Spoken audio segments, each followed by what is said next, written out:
Well, I am Muslim. I am an immigrant, and interestingly, from Africa. Is anyone surprised that I am being targeted? Is anyone surprised that I am somehow deemed unworthy to speak about American foreign policy? Or that they see me as a powerful voice that needs to be silenced? Frankly, it is expected, because when you push power, power pushes back. Representation matters. Continuing to expand our ideas of who is American and who can partake in the American experiment is a good thing.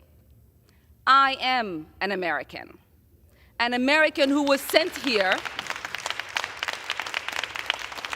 Thank you. Now, as a fellow New Yorker, I think one of the things that we should talk about here is also one of the disgusting legacies after 9/11 has been the targeting and racism against Muslim Americans throughout the United States of America, and this is an extension of that legacy. Consistency, there is nothing consistent with the Republican Party's continued attack except for the racism and incitement of violence against women of color in this body. I had a member of the Republican caucus threaten my life, and you all and the Republican caucus rewarded him with one of the most prestigious committee assignments in this Congress. Don't tell me this is about consistency. Don't tell me that this is about a condemnation of anti-Semitic remarks when you have a member of the Republican caucus who has talked about Jewish space lasers and an entire amount of tropes, and also elevated her to some of the highest committee assignments in this body. This is about targeting women of color in the United States of America.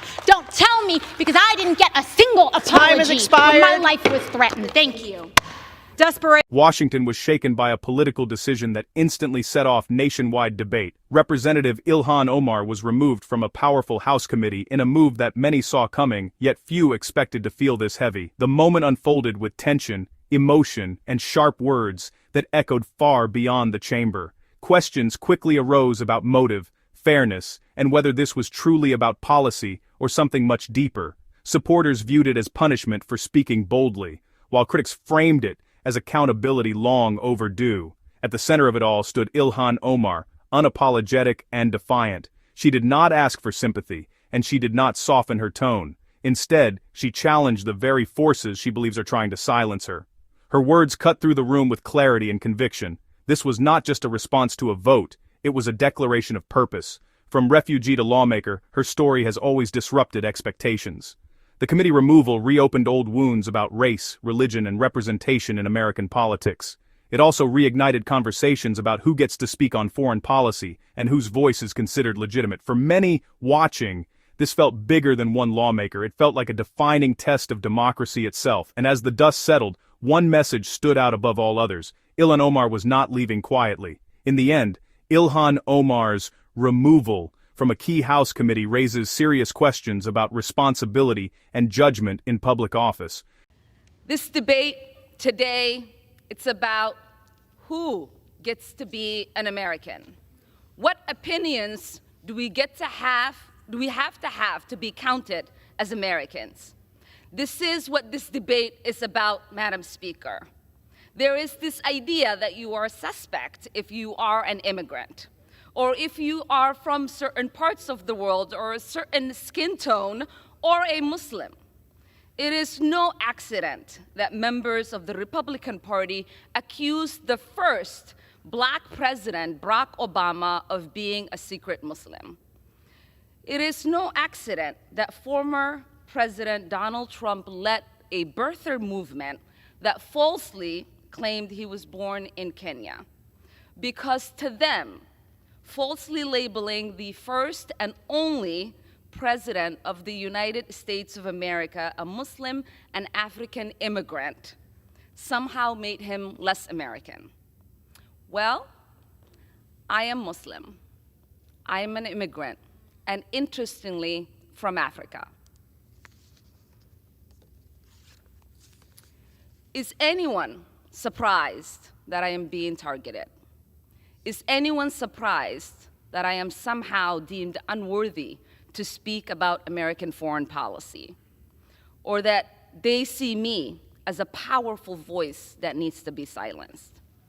Frankly, it is expected, because when you push power, power pushes back. Representation matters. Continuing to expand our ideas of who is American and who can partake in the American experiment is a good thing. I am an American who was sent here,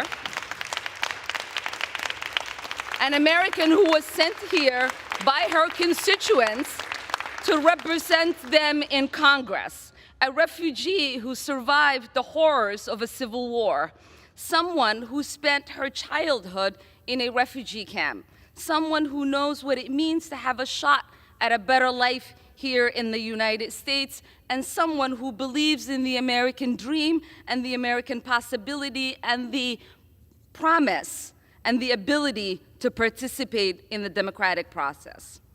That is what this debate is about. There is an idea out there that I do not have objective decision-making because of who I am, where I come from, and my perspective. But I reject that. We say there is nothing objective about policymaking.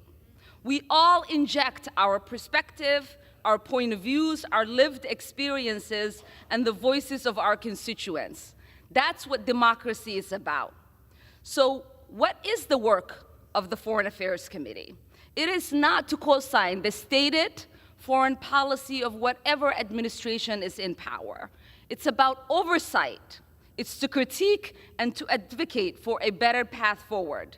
But most importantly, it is to make the myth that American foreign policy is intrinsically moral a reality. So I will continue to speak up because representation matters.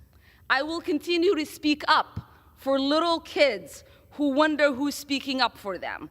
I will continue to speak up for families around the world who are seeking justice, whether they are displaced in refugee camps or they are hiding under their beds somewhere like I was, waiting for the bullets to stop.